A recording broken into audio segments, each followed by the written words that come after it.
What is the value that you place on your health and well-being? Your overall wellness. What's it worth to you? $100, $1,000, 10,000? It's not an easy answer because there are a lot of things you need to consider. So, for example, imagine you get very unwell and a serious condition. And I'd like to use an example of somebody I recently spoke to who had skin cancers. So he went to the doctor and got checked up, and they found a skin cancer. They burned it off. And while they were there, they said, oh, there's another one. We have to, burn that one off. And he went back for checkups, and they found others, and they had to be cut out. And, after a year or two of going back and forth to the doctor, he had bits out all over the place.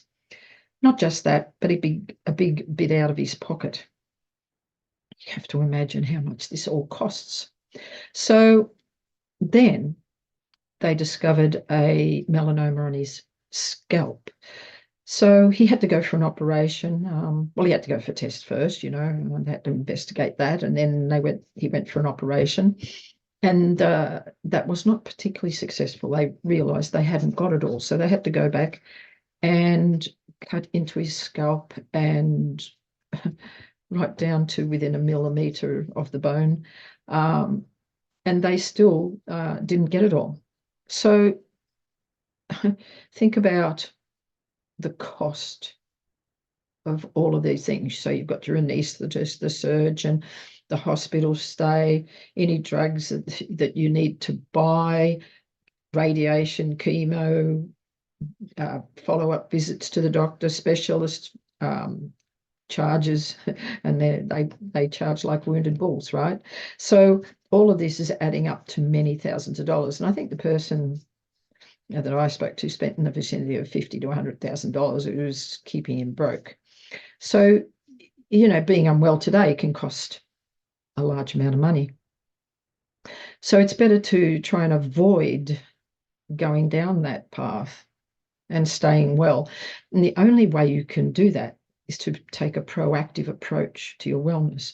I mean, most people take their health and well-being for granted.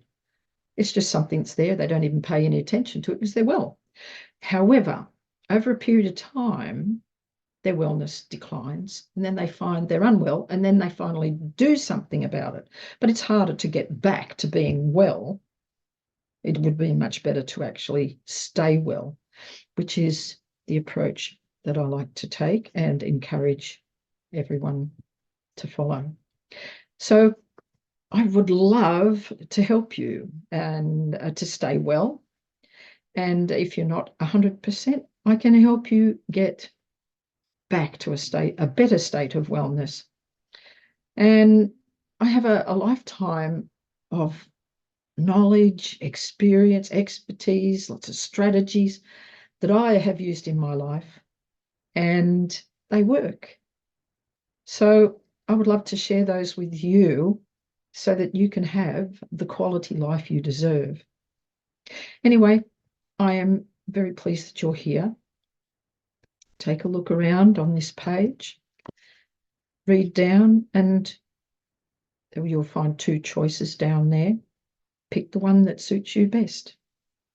I hope you like what you find here.